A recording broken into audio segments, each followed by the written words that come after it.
Welcome to this episode of the Experience Project. Today we're talking about water filters. Fortunately, water filters are something where the technology in these new hollow fiber ones it's an area where in the last 10 years, our water filters went from something weighing 1 pound to something that weighs 2.1 ounces. They've gotten cheaper, faster, way easier to use, just fantastic. It's kind of been a big jump forward in your water filtering capabilities while you're out there. Water is obviously the biggest, the most important thing that you have to worry about on a hunt. If you're in dry country, you better be mapping out where water sources are. If I'm going into an area that I know is dry, I'm pre-scouting on Google Earth. I'm looking for green patches that may be a spring. I'm looking at topo maps to see if there's any springs listed. I'm looking to see where creeks may be. Really paying attention to that. I'm marking those all on Onyx. And then when I get there in the field, I'm really diligent about putting waypoints when I do come across water. Even if I don't even know if I'm going to be back in that country, I'm just marking those waypoints. It's happened to me definitely a handful of times where 2, 3, 4 years later down the road, I'm back in that country. I need water. I've got topo maps going, oh man, there's water right there. I do the same thing with camp spots. If I'm backpacking in an area and there's a good flat spot to camp, I'm going to take out my phone, jump on Onyx, mark the spot, and then keep hunting. So it's something to be, the more diligent you are about it and you kind of build up this resource, especially like in your home state where you're hunting a lot, pretty valuable resource to have as that kind of builds up over the years. And as water is your lifeline out there, it's the one thing that if you run out of, you're going back to the truck, you're getting to the next water source. You can't keep hunting if you're completely out of water. You'll only be able to go so long. This is kind of an example of some of the hollow fiber filters that I've been using for quite a few years. SAWYER was the first company to market this stuff. Used the SAWYER for a while. This is the original filter. They came out with a micro and a mini. Both of those are garbage. Don't take them. The size of the filter is so small that they clog really quick. So it's one of the downsides to these, is you really want to make sure you're doing your best to filter super clean water. So you've got what's known as your dirty bag. So dirty bag, this is a dirty bag, this is a dirty bag. You're gonna take that dirty bag, you're gonna fill it up in the stream, and I'm just gonna look at it and make sure there's not a lot of stuff floating in the water. If there is, I'm gonna dump it out, clean it out, and do my best to get the cleanest water I can out of the stream or spring or whatever that I'm filtering from. If it's really dirty water, you're gonna clog up the filter pretty quick. And it'll still function, but the flow rate is going to be reduced. So instead of filtering an entire Nalgene in 30 seconds, it might take 2 minutes, and it's going to take you squeezing a lot harder to get that water to flow through. One of the notes with these, I treat them as a consumable good. You could technically get the life of them to last longer.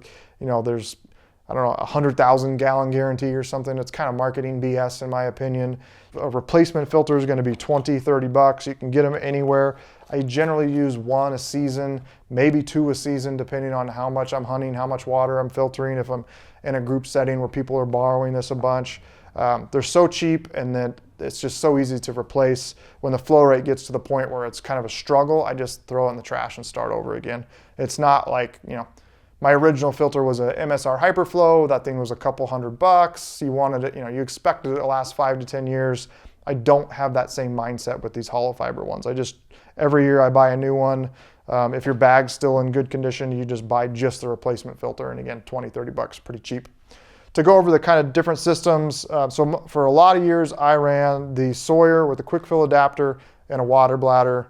So the water bladder would stay in the pack. You take your SAWYER bag, which the bags that come with it are kind of junk.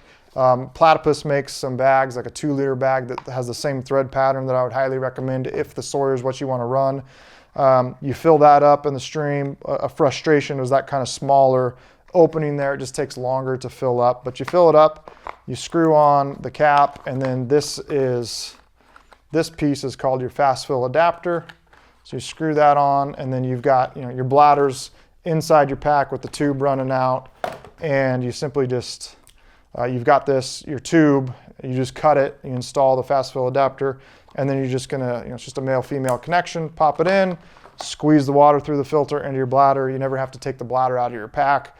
Really streamlined, simple system, super lightweight, nothing wrong with that. If you run a water bladder, I highly, highly recommend this system. It works really, really well. You can also run the quick fill adapter. You can take the KATADYN BEFREE screw off the cap and attach that to it. So you can run that same system with the KATADYN BEFREE as well. This is the KATADYN BEFREE filter.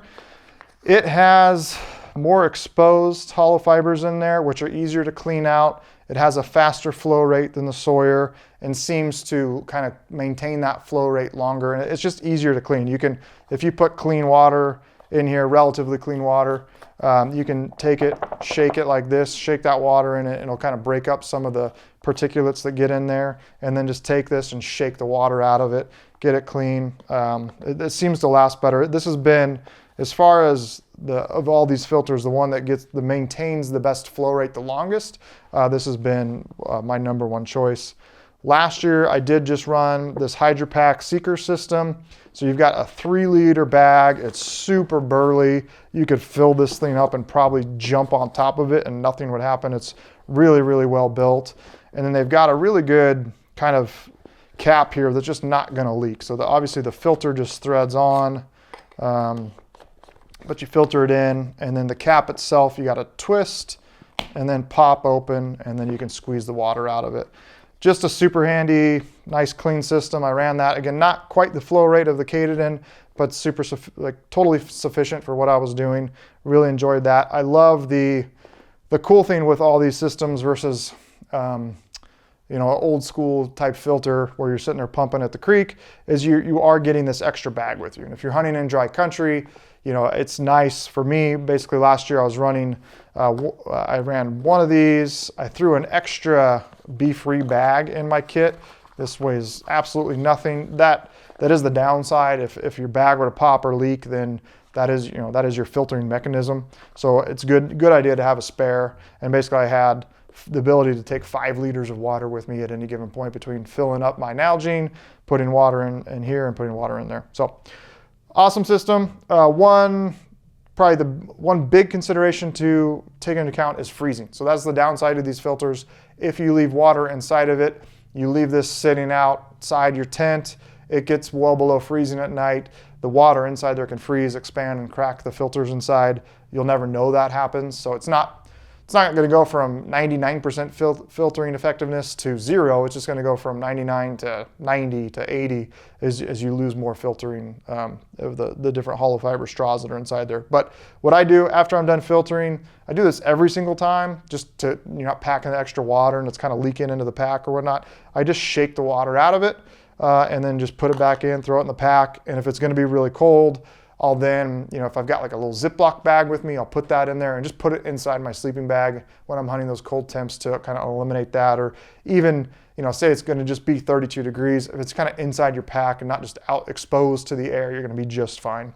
One last filter option. This is a KATADYN camp filter.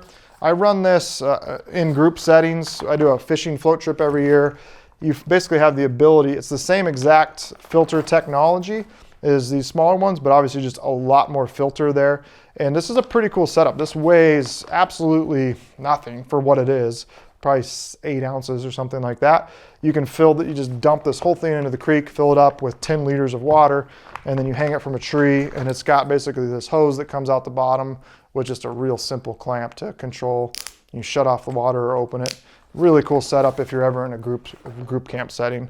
And you could certainly take it backpacking as lightweight enough. But that's a good overview of the different filter systems out there that I have used the last handful of years. For more information, you can follow us at theexperienceproject.com.